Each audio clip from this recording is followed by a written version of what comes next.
Everyone and आप लोगों का बहुत बहुत स्वागत है हमारे चैनल में।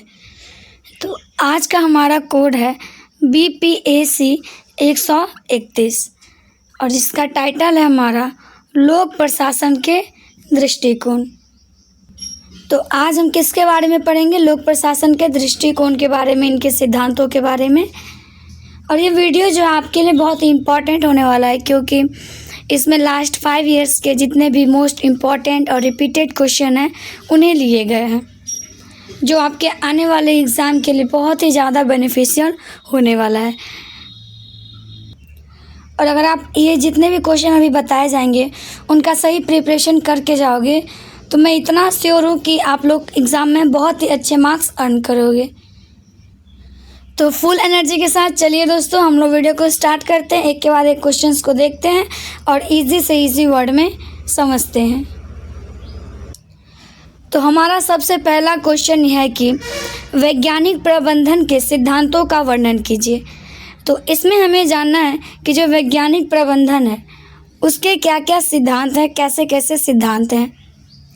तो वैज्ञानिक प्रबंधन के सिद्धांतों का प्रतिपादन फ्रेडरिक विंसलो टेलर इन्होंने किया था। तो वैज्ञानिक प्रबंधन के सिद्धांतों का प्रतिपादन किसने किया? फ्रेडरिक विंसलो टेलर ने किया है। इनका उद्देश्य कार्य क्षमता बढ़ाना और उत्पादन में सुधार करना था। तो ये जो सिद्धांत था वैज्ञानिक प्रबंधन का, इसका उद्देश्य था कि जो हमारा कार्य क्षमता है, काम करने की कैपेसिटी है और जो उत्पादन है उसमें सुधार करने का था। तो अब हम आगे बढ़ते हैं, इसके मुख्य सिद्धांतों को देखते हैं कि इसके कौन कौन से सिद्धांत हैं। तो यहाँ पे सबसे पहला जो सिद्धांत है वो है विज्ञान का विकास। तो इसमें क्या है कि कार्य करने के पारंपरिक तरीकों के स्थान पर वैज्ञानिक विधियों का उपयोग किया जाना चाहिए, जिससे काम अधिक प्रभावी ढंग से हो सके। तो इस सिद्धांत का क्या मानना है कि हम जो भी काम कर रहे हैं वो अपने पारंपरिक तरीके से ना करके बल्कि हम वैज्ञानिक विधियों का उपयोग करें उसमें। तो इससे क्या होगा, जो हमारा काम है वो और भी ज़्यादा प्रभावशाली होगा, अच्छे से होगा और हमें ज़्यादा मेहनत भी नहीं करना पड़ेगा। उसके बाद अगला है हमारा सामंजस्य। तो प्रबंधन और श्रमिकों के बीच टकराव के बजाय सहयोग और सामंजस्य होना चाहिए ताकि संगठन के लक्ष्य पूरे हो सके। तो इसमें इस सिद्धांत का मानना है या कहना है कि जो भी हमारा मैनेजमेंट हो रहा है और जो भी हमारे काम करने वाले श्रमिक हैं उन दोनों के बीच टकराव ना हो, बल्कि दोनों में सहयोग हो, सामंजस्य हो, जिससे वो काम जो है और भी अच्छे से हो सके और जो हमारा जो भी ऑर्गेनाइजेशन है उसका जो भी लक्ष्य है वो पूरा हो सके। उसके बाद तीसरा है हमारा मानसिक क्रांति, मेंटल रिवॉल्यूशन। नियोक्ता और कर्मचारी दोनों को अपने दृष्टिकोण में बदलाव लाना चाहिए और एक दूसरे के हितों को समझना चाहिए। तो इसमें हमें बेसिकली क्या है कि जो भी काम करवा रहा है और जो भी काम कर रहा है वो दोनों के बीच ना बहुत ज़्यादा समझदारी होना चाहिए। दोनों एक दूसरे का जो रिस्पेक्ट करे और उनके कामों को महत्व दे, उनके हित को समझे। उसके बाद अगला है सहयोग या कॉर्पोरेशन। तो व्यक्तिगत हितों के बजाय सामूहिक कार्य और टीम वर्क को प्राथमिकता दी जानी चाहिए। मतलब कोई सिंगल पर्सन से तो ये नहीं हो पाएगा, इसलिए हम लोग को टीम वर्क प्रीफर करना चाहिए। उसके बाद है अधिकतम उत्पादन। संगठन का लक्ष्य अधिकतम उत्पादन होना चाहिए जिससे सभी को लाभ मिल सके। तो जो भी हमारा मेन मोटो रहेगा वो यही रहेगा कि हम ज़्यादा से ज़्यादा उत्पादन करें। तो जब हम उतना लक्ष्य रखेंगे तभी वो पूरा हो पाएगा। तो बस यही है कि हम लोग उतना लक्ष्य रखें ज़्यादा से ज़्यादा, तो इससे क्या होगा, ज़्यादा से ज़्यादा हमें लाभ भी मिलेगा और हम सफल भी हो पाएंगे। उसके बाद नेक्स्ट है कार्य का विभाजन और विशेषज्ञता। हर व्यक्ति को उसकी क्षमता के अनुसार ही कार्य दिया जाना चाहिए जिससे दक्षता बढ़े। तो कहने का मतलब है कि जो जितना जिसका कैपेसिटी है उसे उतना ही काम देना चाहिए। क्योंकि अगर हम थोड़ा सा ही काम करने का कैपेसिटी है हमारा, अगर हमें ज़्यादा काम दिया जाएगा तो हम कर तो लेंगे कैसे भी, लेकिन वो हम लोग सही ढंग से नहीं कर पाएंगे। इसलिए सबको उसके कैपेसिटी के अकॉर्डिंग वर्क देना चाहिए। तो निष्कर्षतः हम लोग यह देख सकते हैं कि वैज्ञानिक प्रबंधन के ये सिद्धांत कार्यकुशलता, उत्पादकता और संगठनात्मक विकास में महत्वपूर्ण भूमिका निभाते हैं। ये आधुनिक प्रबंधन की नींव माने जाते हैं। तो ये हमने जाना वैज्ञानिक प्रबंधन के सिद्धांतों के बारे में। अब हम इससे आगे बढ़ते हैं और अब नेक्स्ट है मैक्स वेबर के नौकरशाही उपागम का परीक्षण कीजिए। तो इसमें हम जानेंगे कि मैक्स वेबर के जो नौकरशाही उपागम थे वो क्या थे, तो उनके बारे में चलिए जानते हैं हम लोग। तो मैक्स वेबर ने प्रशासन को अधिक व्यवस्थित, तर्कसंगत और कुशल बनाने के लिए नौकरशाही का सिद्धांत प्रस्तुत किया। तो नौकरशाही का जो सिद्धांत है वो क्यों प्रस्तुत किया गया था? तो प्रशासन को अधिक व्यवस्थित, तर्कसंगत और कुशल बनाने के लिए। और किसने प्रस्तुत किया था? तो मैक्स वेबर ने किया था। उनके अनुसार आदर्श संगठन स्पष्ट नियमों और संरचना पर आधारित होना चाहिए। तो उनके अकॉर्डिंग जो एक आदर्श संगठन होता है वो बहुत ही स्पष्ट नियम, बहुत ही क्लियर नियम कानून और जो एक परफेक्ट संरचना स्ट्रक्चर है उस पे आधारित होना चाहिए। अब हम देखते हैं इसकी मुख्य विशेषताएं क्या क्या हैं। तो पहला है इसका कि कार्य विभाजन। प्रत्येक कर्मचारी को उसकी योग्यता के अनुसार निश्चित कार्य दिया जाता है। इसमें मतलब कि जो जैसा काम करता है, जितना उसका कैपेसिटी है, जितना उसका एलिजिबिलिटी है, उसके अकॉर्डिंग उसको काम दिया जाता था। उसके बाद अगला है पदानुक्रम। संगठन में ऊंच नीच का स्पष्ट ढांचा होता है जिससे नियंत्रण आसान होता है। मतलब कि जो थोड़ा ऊपर के पोस्ट पे है उसके पास ज़्यादा वर्क होंगे, जो उससे नीचे के उसके पास थोड़ा कम। तो इस प्रकार से उन्हें काम को बांटा जाता था।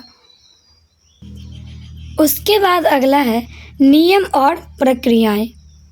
सभी कार्य लिखित नियमों के अनुसार होते थे जिससे एक रूपता बनी रहती थी।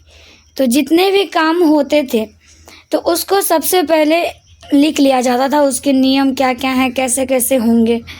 तो इससे क्या होता था, सब कुछ क्लियर होता था, एक रूपता बनी रहती थी। अगला है निष्पक्षता। निर्णय व्यक्तिगत भावनाओं से प्रभावित नहीं होते बल्कि नियम पर आधारित होते थे। मतलब अगर कोई भी निर्णय लिया जाता था किसी चीज़ के भी रिगार्डिंग तो वो नियम पे होता था, नियम पे आधारित होता था, बल्कि वो जो व्यक्तिगत भावना है हमारा उससे नहीं होता था। जैसा नियम है वैसा ही होगा।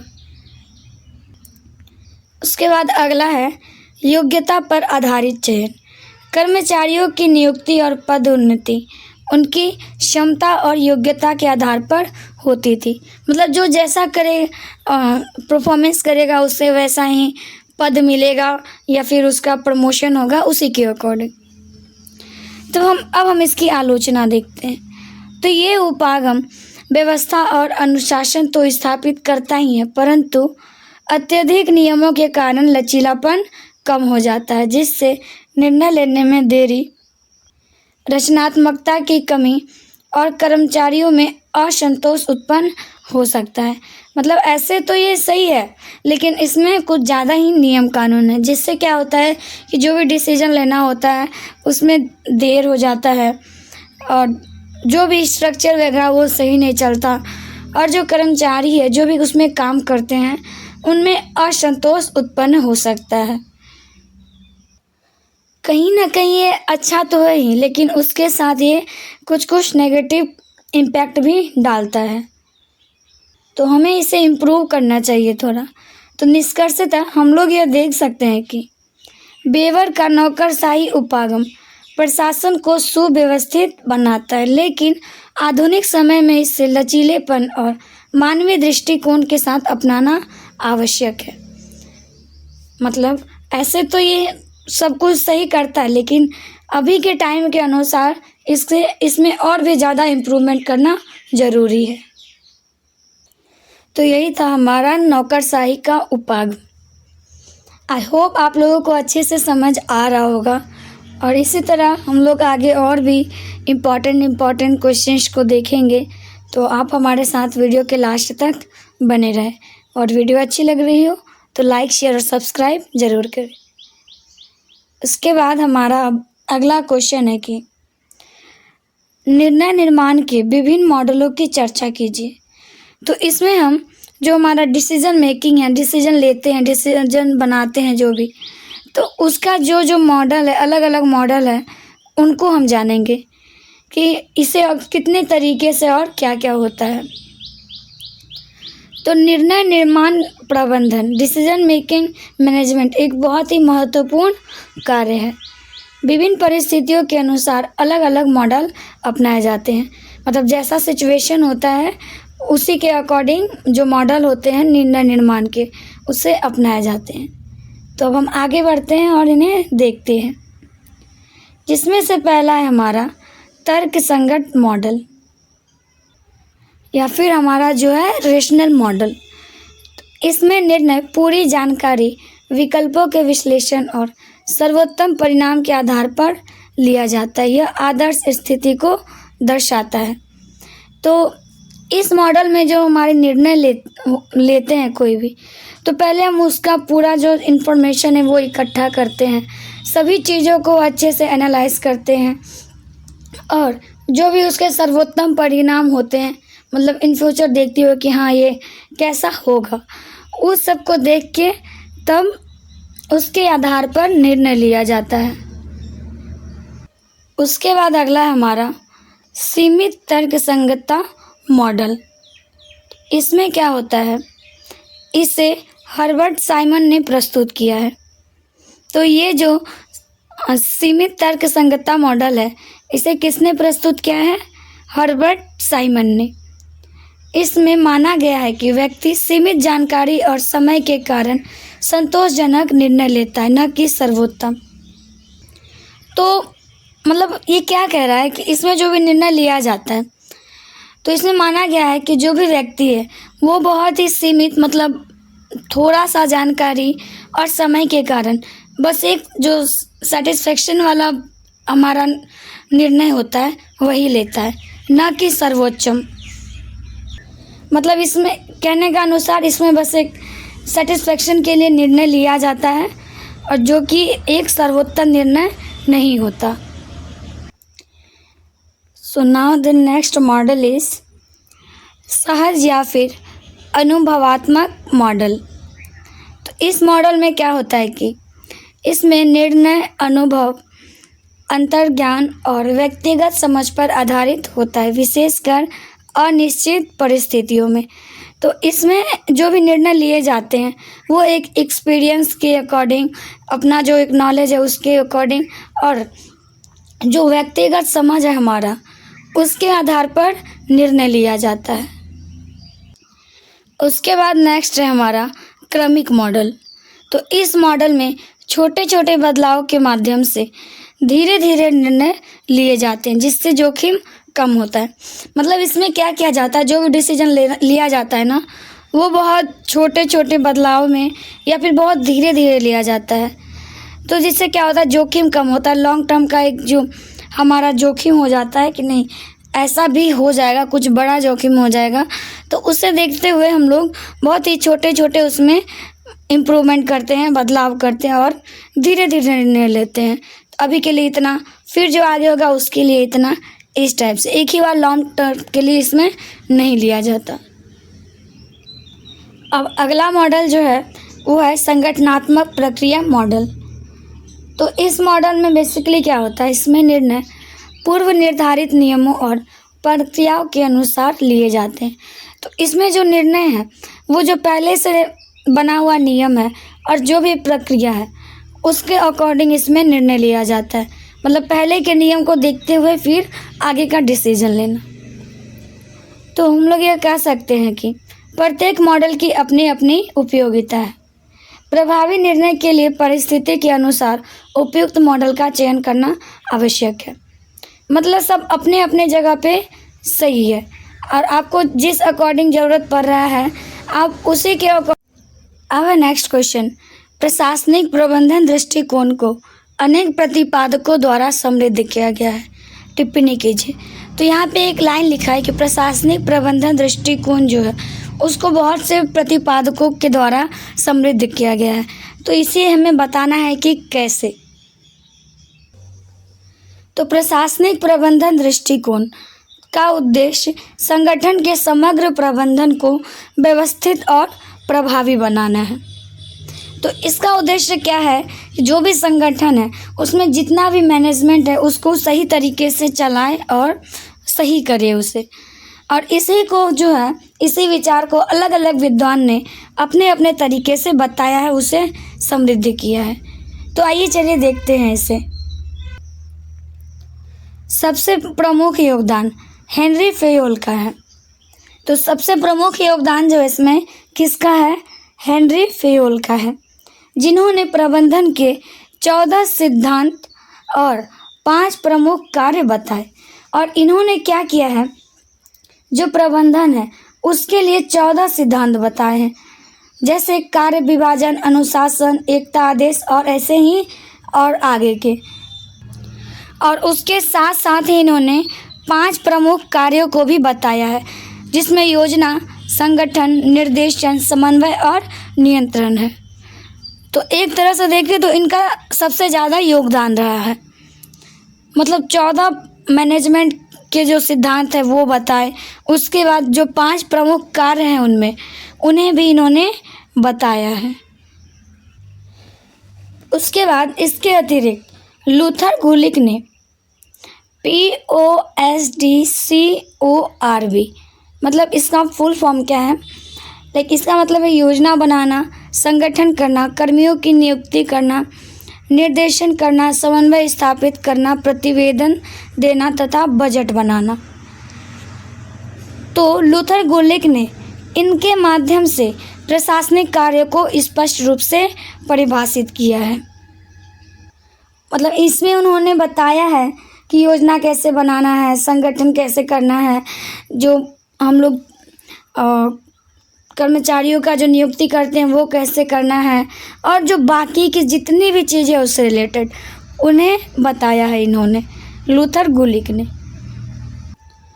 उसके बाद लिंडाक उर्विक ने संगठनात्मक संरचना और सिद्धांतों को व्यवस्थित रूप दिया है। उसके बाद जो लिंडाक उर्विक है उन्होंने भी संगठनात्मक संरचना और जो सिद्धांत है उसको एक व्यवस्थित रूप दिया है। वहीं जो मैरी पार्कर फॉलेट है, इन्होंने मानव संसाधनों और सहभागिता के महत्व पर बल दिया है। मतलब सभी ने, जितने भी हमारे विचारक थे, सब ने अपने अपने अकॉर्डिंग बताया है इसको।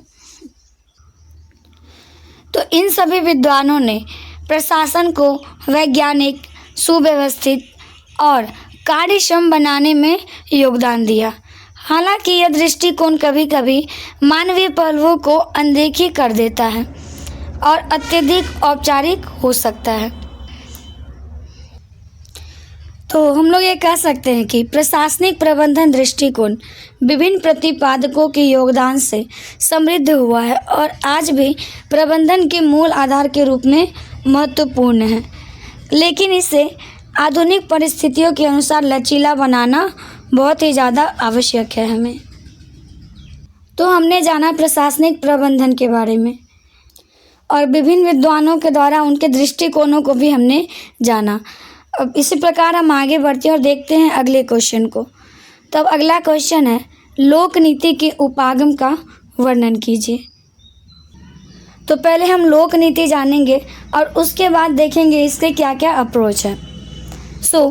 लोक नीति के अध्ययन में विभिन्न उपागमों का उपयोग किया जाता है, जिसके माध्यम से नीतियों के निर्माण, क्रियान्वयन और प्रभाव को समझा जाता है।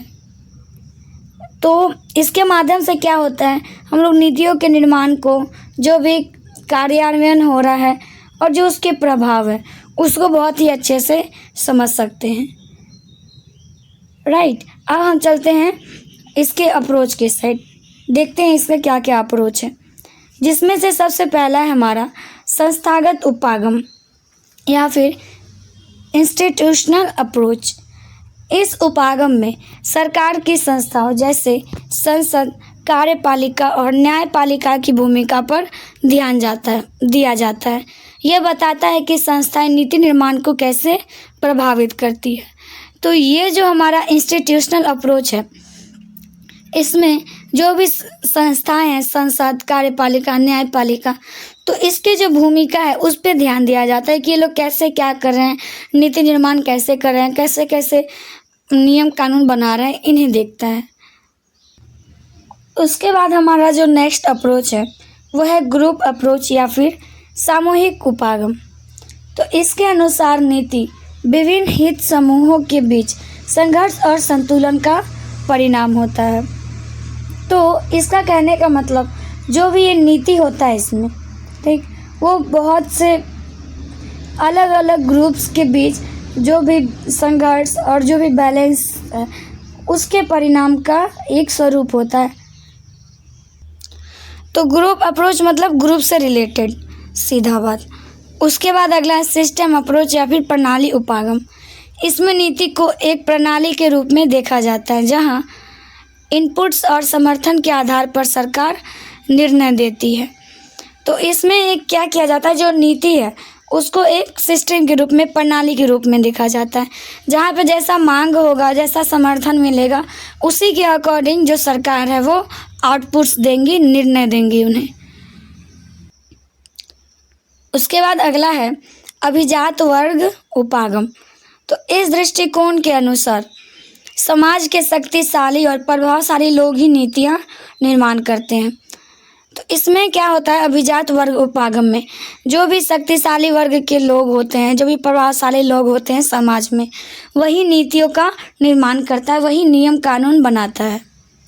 उसके बाद अगला है हमारा रेशनल अप्रोच। तो इसमें नीति निर्माण को तर्क संगत और लाभ हानि के विश्लेषण पर आधारित माना जाता है।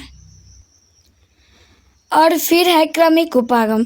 यह मानता है कि नीतियाँ धीरे धीरे और छोटे छोटे बदलावों के माध्यम से विकसित होती है। तो क्रमिक उपागम मतलब क्या, जो क्रमिक हो, एक के बाद एक हो, एक क्रम से हो।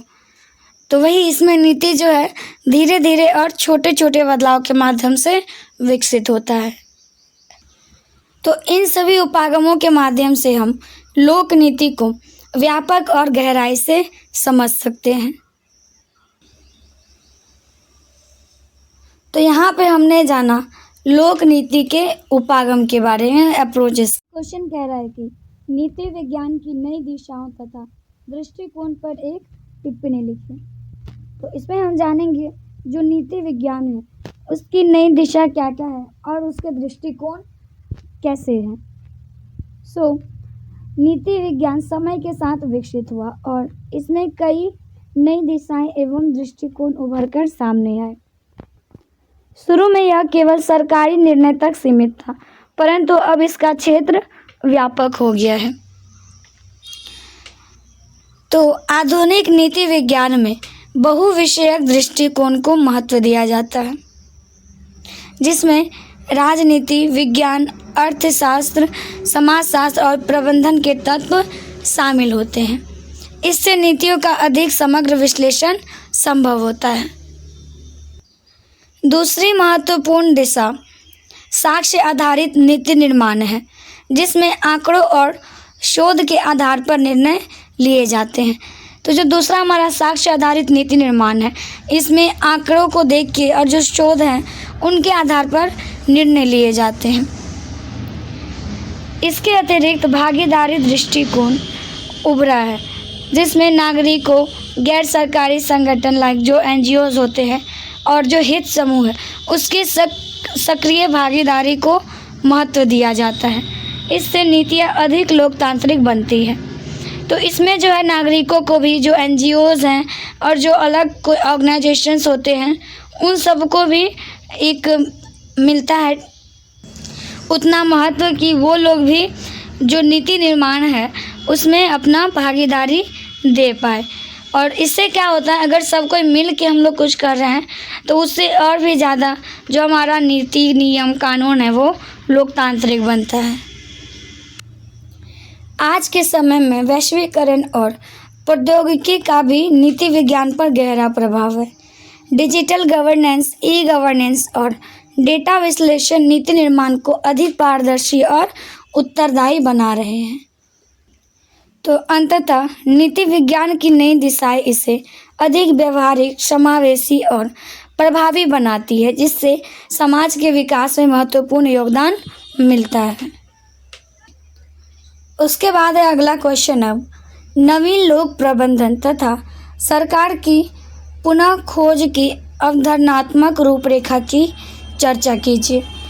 तो इसमें हम जानेंगे नवीन लोक प्रबंधन क्या है और सरकार की पुनर्खोज के बारे में, मतलब उसकी अवधारणा क्या है। तो नवीन लोक प्रबंधन NPM 1980 के दशक में उभरा एक दृष्टिकोण है। इसका उद्देश्य प्रशासन को अधिक कुशल, प्रभावी और परिणाम उन्मुख बनाना है।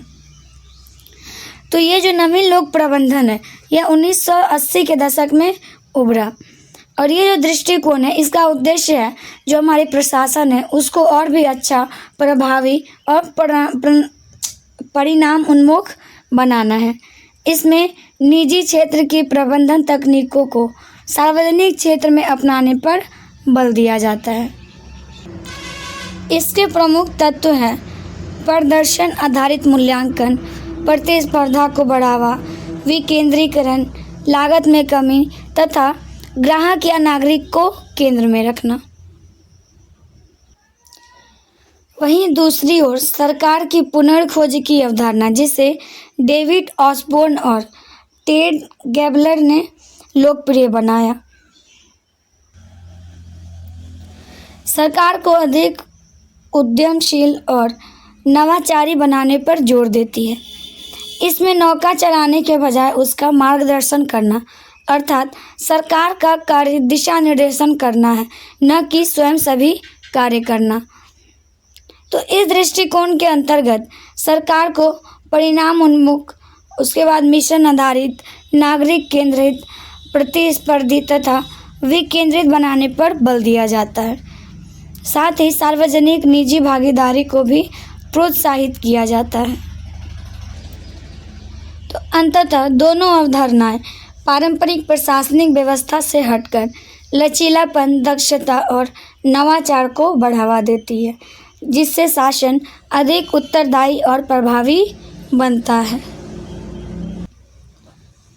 अब है उसके बाद नेक्स्ट हमारा सुशासन की अवधारणा की व्याख्या कीजिए तथा उसकी विशेषताओं का परीक्षण कीजिए। तो इसमें हम जानेंगे सुशासन क्या है, उसके बाद इसकी विशेषता क्या क्या है। तो सुशासन का अर्थ एक ऐसा शासन जो पारदर्शी, उत्तरदायी, प्रभावी और जन केंद्रित हो। तो मतलब सुशासन से ही हमें समझ आता है, सु मतलब बहुत अच्छा और शासन मतलब शासन, मतलब जो बहुत अच्छा शासन हो, जो पारदर्शी हो, उत्तरदायी हो सब कुछ के लिए और प्रभावी हो, और जो जन केंद्रित हो, मतलब लोगों के साथ उसका जो संबंध है वो बहुत अच्छा बना रहे, वो जन केंद्रित हो, लोगों से ही हो चीज़।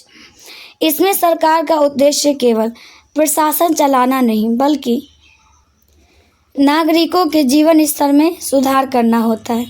सुशासन में नीतियाँ जनहित को ध्यान में रखकर बनाई जाती है और उसका सही क्रियान्वयन सुनिश्चित किया जाता है। तो इसमें जो सरकार है वो बस शासन ही नहीं चलाता बल्कि जो नागरिक है उसके जीवन स्तर में सुधार भी करता है, और जो भी जनहित कार्य, जो लोगों के भलाई के लिए काम किया जाता है, उसे बहुत ही अच्छे से सुनिश्चित किया जाता है, ताकि जो भी काम हो वो लोगों की भलाई के लिए हो, उनकी सुविधा के लिए हो।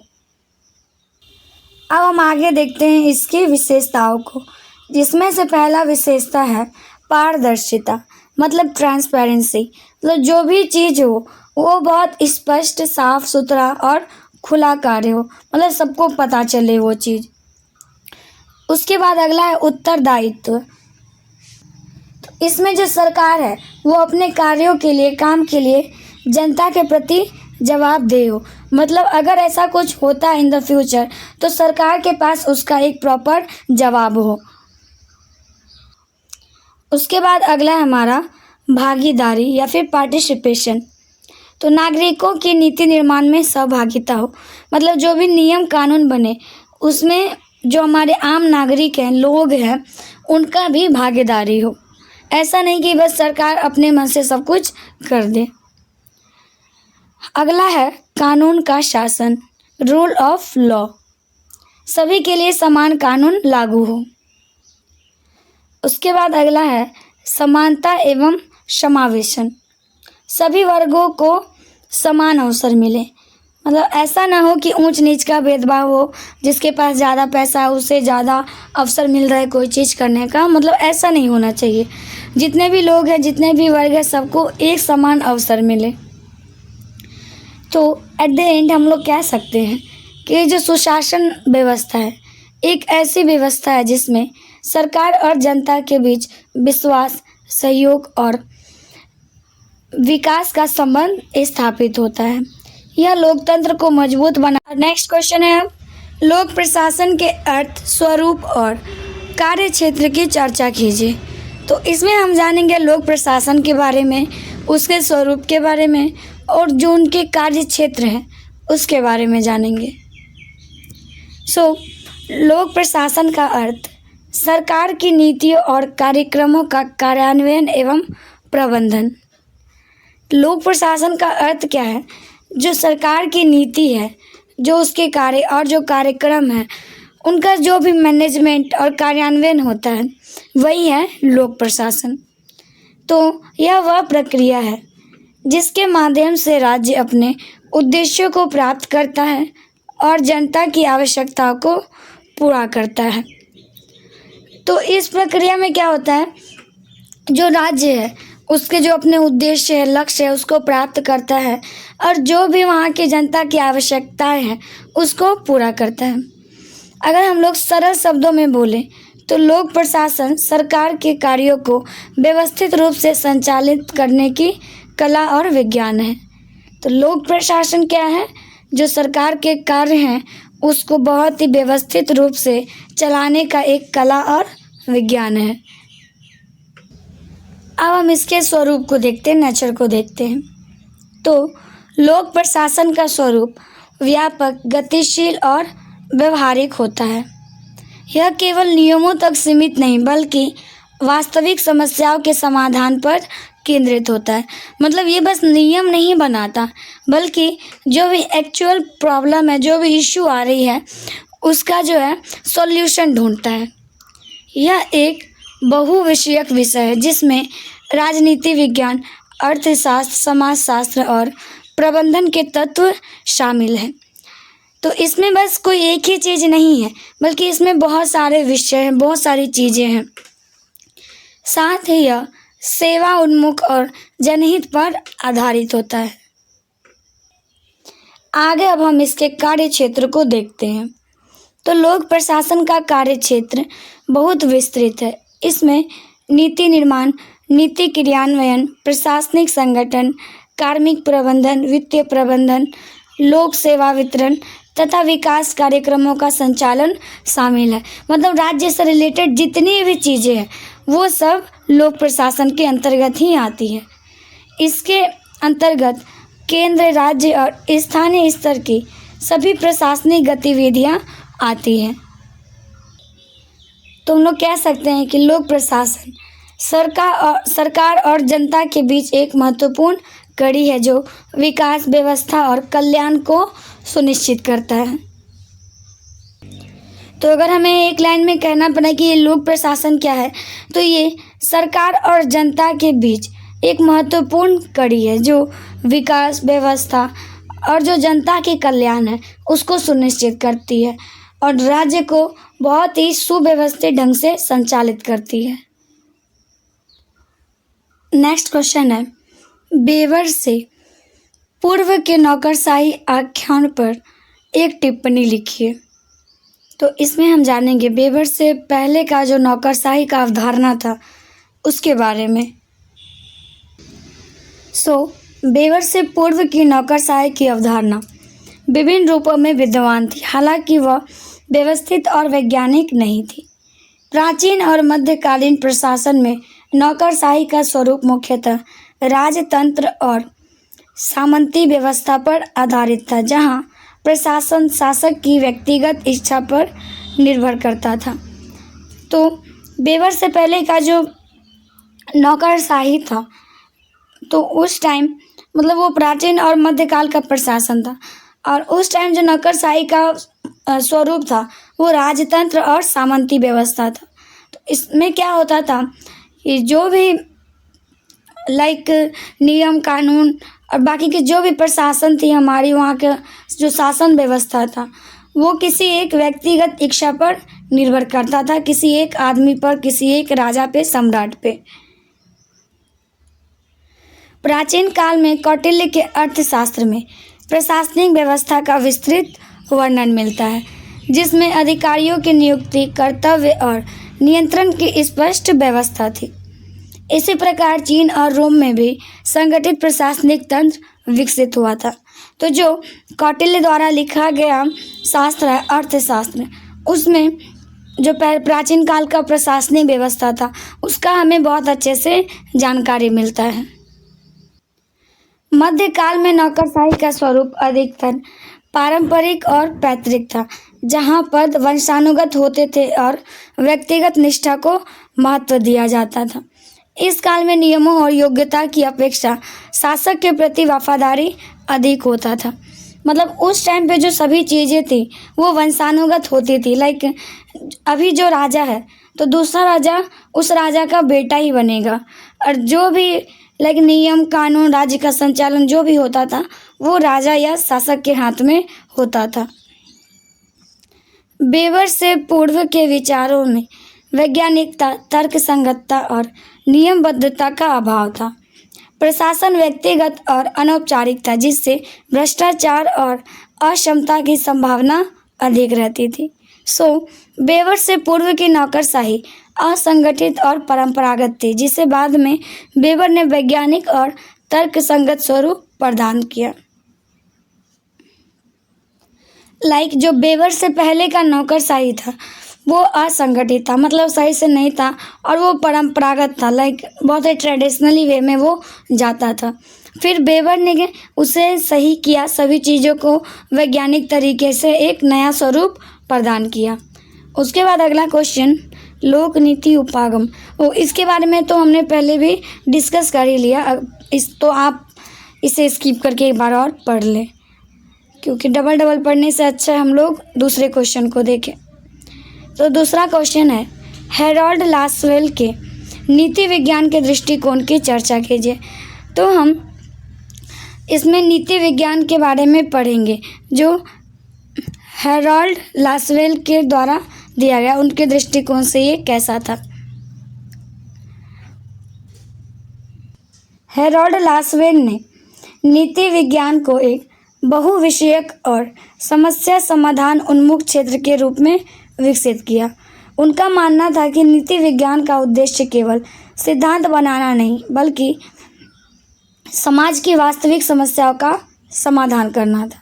तो उनके अकॉर्डिंग जो नीति विज्ञान था उसका मतलब उद्देश्य केवल सिद्धांत, नियम, कानून बनाना नहीं था, बल्कि जो हमारे समाज की जो रियल प्रॉब्लम है, जो भी इश्यू है, उनका सॉल्यूशन करना था। लासवेल के अनुसार नीति विज्ञान को knowledge of and in policy होना चाहिए, मतलब नीति के बारे में ज्ञान और नीति के लिए ज्ञान।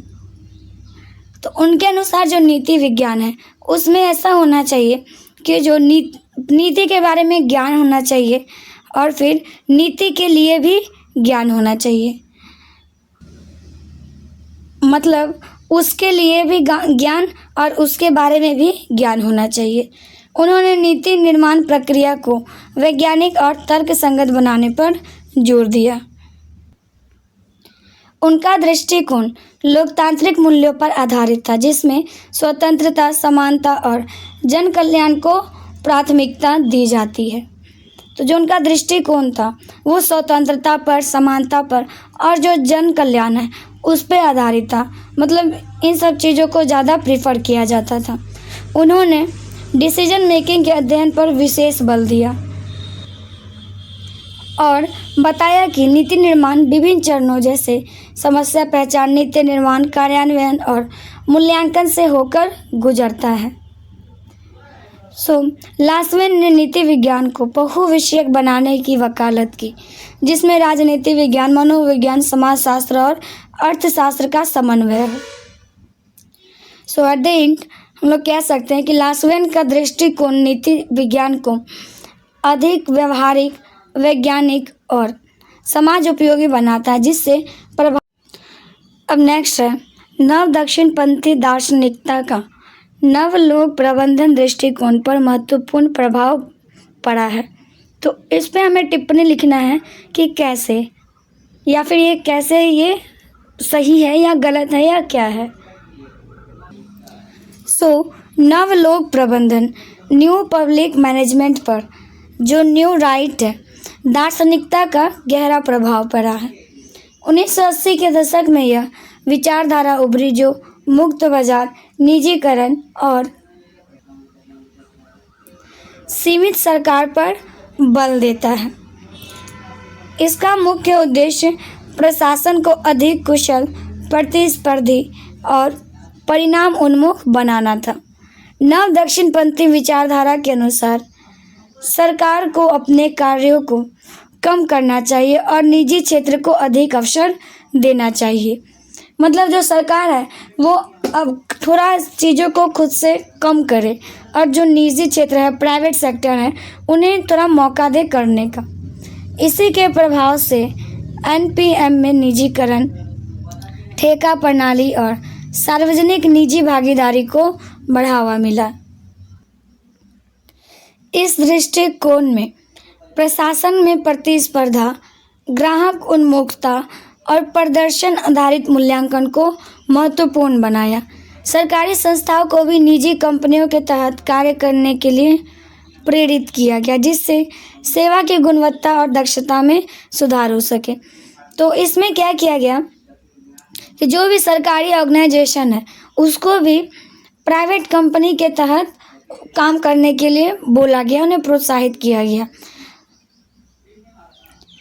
लेकिन इसके कुछ नकारात्मक पहलू भी हैं, जैसे सामाजिक समानता की अनदेखी और सार्वजनिक हित पर बाजार हित का प्रभाव। राइट। नव दक्षिणपंथी दार्शनिकता ने नवलोक प्रबंधन को आधुनिक, व्यावसायिक और परिणाम केंद्रित बनाने में महत्वपूर्ण भूमिका निभाई है। उसके बाद अब अगला क्वेश्चन है शासन का जेंडर और जेंडर का शासन की अवधारणा के अंतर संबंधों को स्पष्ट कीजिए। तो हमें ना ये शासन का जेंडर और जेंडर का शासन, ये जो अवधारणा है इसको क्लियर करना है और इसके बीच संबंध को बताना है कि कैसे ये रिलेटेड है। तो आइए चलिए हम लोग देखते हैं इसे। तो शासन का जेंडर, जेंडर ऑफ गवर्नेंस, तो इससे तात्पर्य है कि शासन की संरचनाओं, नीतियों और संस्थाओं में जेंडर किस प्रकार प्रभाव डालता है। तो ये जो शासन का जेंडर है, तो इसमें पता चलता है कि जो भी शासन है उसकी जो संरचना है, जो नीति है, तो उन सब चीज़ों में जो जेंडर है, हमारा लिंग है, वो किस प्रकार प्रभाव डालता है। इसमें देखा जाता है कि क्या महिलाओं और पुरुषों को समान अवसर, प्रतिनिधित्व और संसाधन मिल रहे हैं या फिर नहीं। यदि शासन में लैंगिक असमानता है तो नीतियां भी पक्षतापूर्ण हो सकती है। तो ये चीज़ क्लियर करता है कि अगर शासन में लैंगिक असमानता है तो उससे हमारा जो नीति है वो भी पक्षतापूर्ण, मतलब किसी एक पक्ष का हो सकता है। वहीं फिर जो दूसरा है हमारा जेंडर का शासन, मतलब गवर्नेंस ऑफ जेंडर, इसका अर्थ है कि सरकार और संस्थाएं जेंडर से संबंधित मुद्दों जैसे लैंगिक समानता, महिला सशक्तिकरण और अधिकारों को कैसे नियंत्रित और प्रोत्साहित करती है। इसमें जेंडर संवेदनशील नीतियाँ, कानून और कार्यक्रम शामिल होते हैं। इन दोनों अवधारणाओं का गहरा अंतर संबंध है। यदि शासन संरचना में लैंगिक समानता होगी तो जेंडर से जुड़ी नीतियाँ भी अधिक प्रभावी और न्यायपूर्ण होगी। इसी प्रकार मजबूत जेंडर नीतियाँ शासन को अधिक समावेशी और संतुलित बनाती है।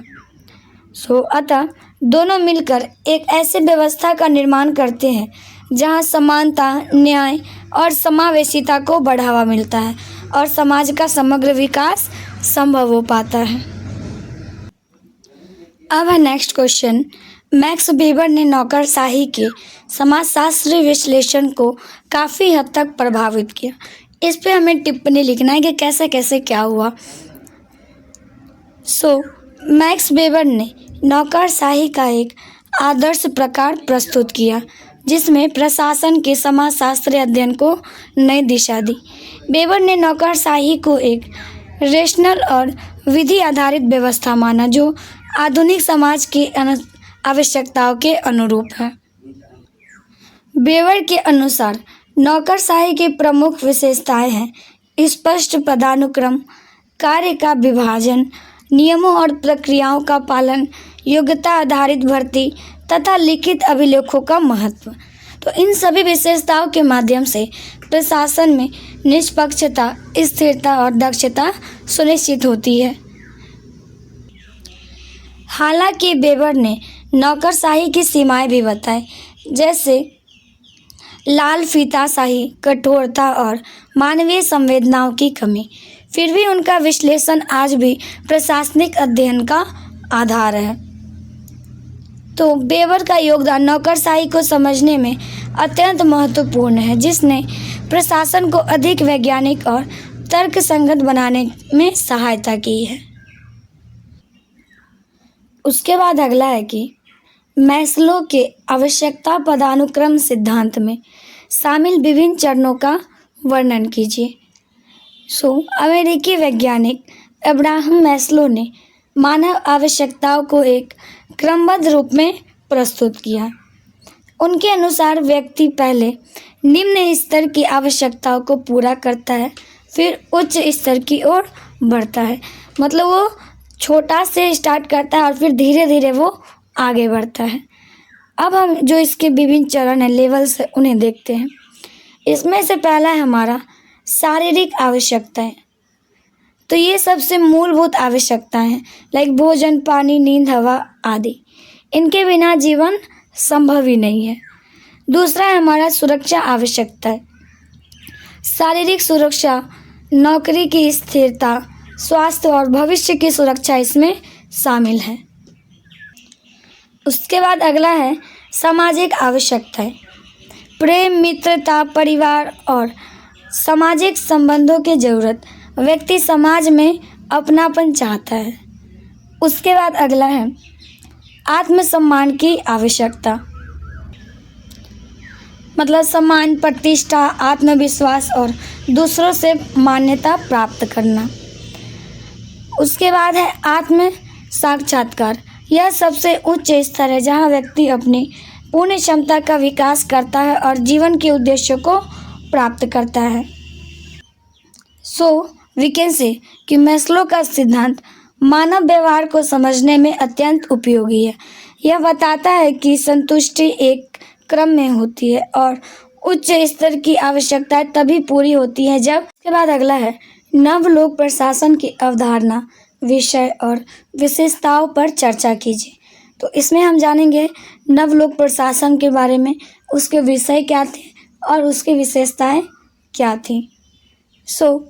नवलोक प्रशासन 1960-70 के दशक में उभरा, विशेषकर मीनोब्रुक सम्मेलन के बाद, जो 1968 में हुआ था, मीनोब्रुक सम्मेलन। और इसी के बाद ये जो नवलोक प्रशासन है वो उभरा। यह पारंपरिक प्रशासन की केवल दक्षता केंद्रित सोच के बजाय सामाजिक न्याय, समानता और जन कल्याण पर जोर देता है। इसका उद्देश्य प्रशासन को अधिक मानवीय, उत्तरदायी और परिवर्तनशील बनाना है। आगे देखते हैं इनके मुख्य विषय क्या क्या है, जिसमें से पहला है यहाँ पे सामाजिक समानता, मतलब संसाधनों का न्यायपूर्ण वितरण हो। परिवर्तन उन्मुख, समाज में सकारात्मक बदलाव आए।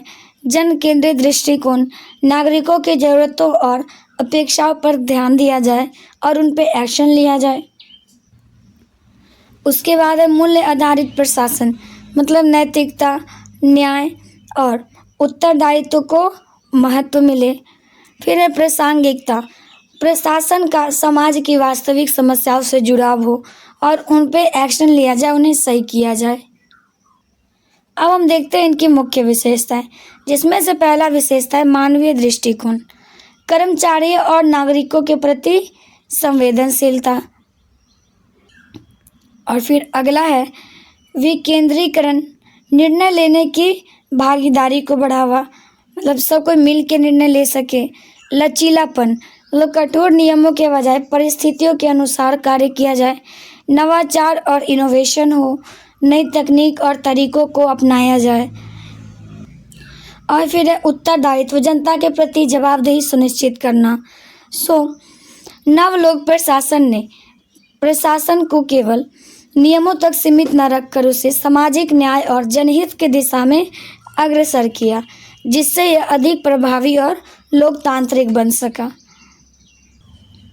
उसके बाद अगला क्वेश्चन है जनहित की अवधारणा और दृष्टिकोण पर एक टिप्पणी लिखिए। तो इसमें हम जानेंगे कि जनहित की क्या क्या अवधारणाएं और दृष्टिकोण हैं। तो जनहित का अर्थ क्या है? तो जनहित का अर्थ है समाज के अधिकतम लोगों के सामूहिक कल्याण को प्राथमिकता देना। यह लोक प्रशासन का मूल उद्देश्य है, जिसमें नीतियाँ और निर्णय जनता की भलाई, समानता और न्याय को ध्यान में रखकर लिए जाते हैं। जनहित व्यक्तिगत हितों के ऊपर होता है और लोकतांत्रिक शासन की आधारशिला है। जनहित का मतलब ही होता है, जन मतलब लोग और हित मतलब उसकी अच्छाई के लिए, मतलब ऐसा व्यवस्था, ऐसा चीज़, जितने भी कार्य हो वो सब लोगों के लिए हो, उसके कल्याण के लिए हो। और यही जो है लोक प्रशासन का सबसे मूल उद्देश्य है। अब हम इसके दृष्टिकोणों को देखते हैं, जिसमें से पहला दृष्टिकोण है उपयोगितावादी दृष्टिकोण। तो इसमें क्या होता है, बेसिकली अधिकतम लोगों का अधिकतम सुख को महत्व दिया जाता है, मतलब जितने लोग उतना सुख। उसके बाद अगला है हमारा न्याय आधारित दृष्टिकोण, मतलब सामाजिक न्याय, समान अवसर और संसाधनों के उचित वितरण पर जोर देता है। अगला है अधिकार आधारित दृष्टिकोण, नागरिकों के मौलिक अधिकारों और स्वतंत्रता की रक्षा को प्राथमिकता देता है।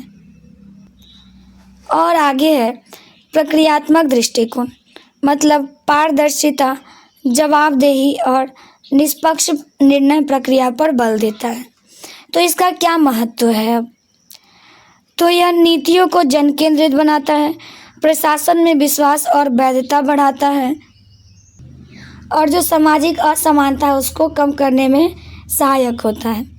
तो हम लोग कह सकते हैं कि जनहित की अवधारणा प्रशासन को केवल नियमों तक सीमित नहीं रखता, बल्कि उसे समाज कल्याण, न्याय और समानता की दिशा में काम करने के लिए प्रेरित करता है।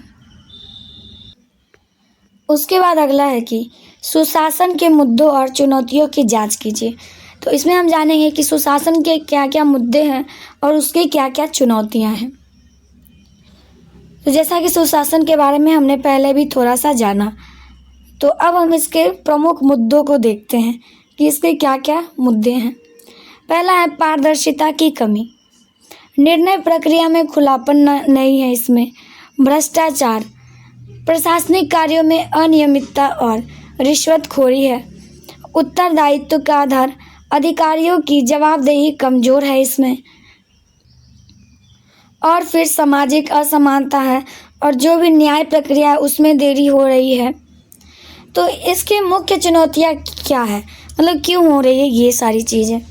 तो पहला ये है कि इसमें राजनीतिक हस्तक्षेप हो रहा है, ठीक। उसके बाद अगला, संसाधनों में कमी हो रही है। जो भी हमारी तकनीकी बाधाएं, लाइक जो भी डिजिटल चीज़ें हैं, जो तकनीकी ढांचा है, उसमें कमी हो रही है। फिर है लाल फीताशाही, मतलब ज़्यादा नियम हो जाते हैं और जो प्रक्रिया है वो ज़्यादा जटिल हो जाती हैं। और एक और इम्पॉर्टेंट चीज़ है कि जन जागरूकता की कमी भी है।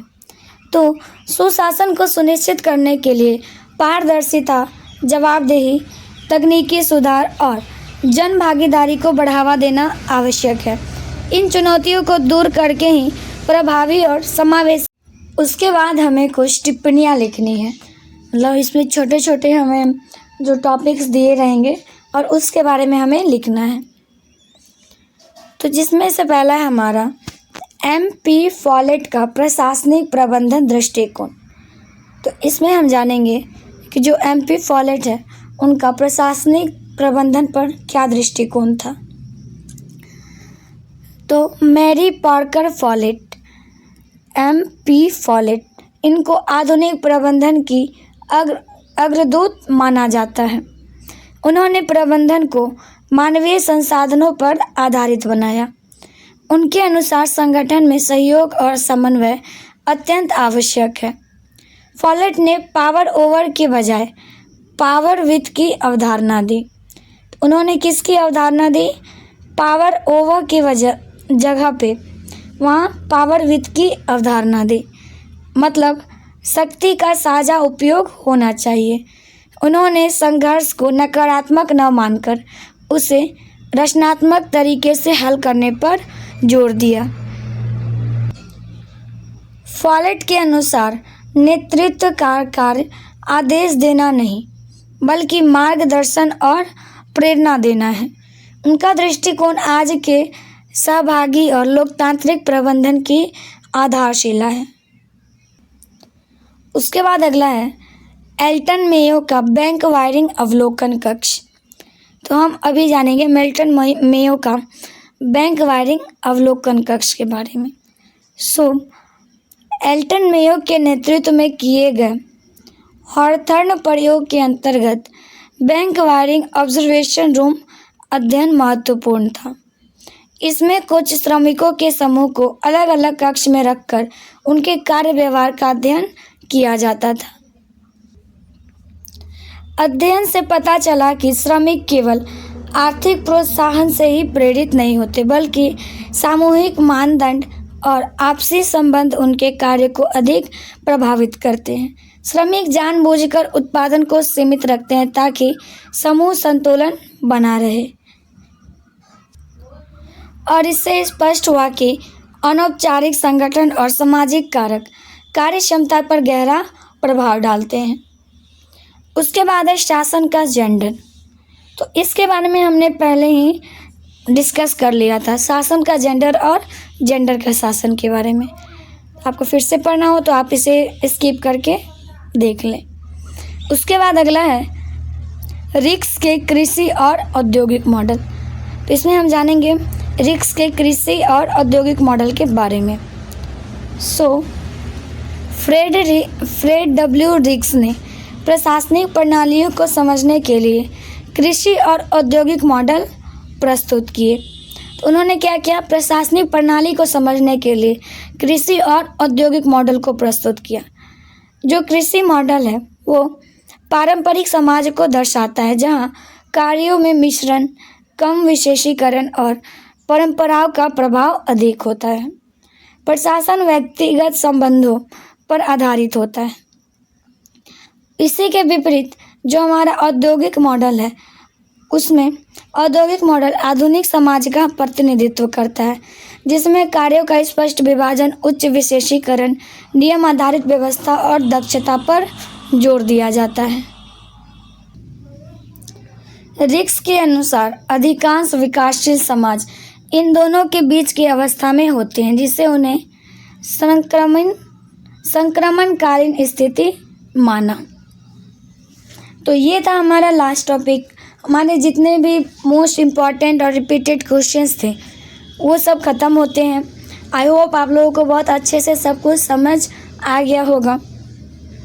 और अगर आपको ये PDF परचेज़ करना हो तो आप हमें कांटेक्ट कर सकते हैं। चैनल के डिस्क्रिप्शन में हमारा नंबर दिया गया है। वीडियो अच्छी लगी हो लाइक शेयर सब्सक्राइब ज़रूर करें। मिलते हैं अगले वीडियो में and best of luck for your exam.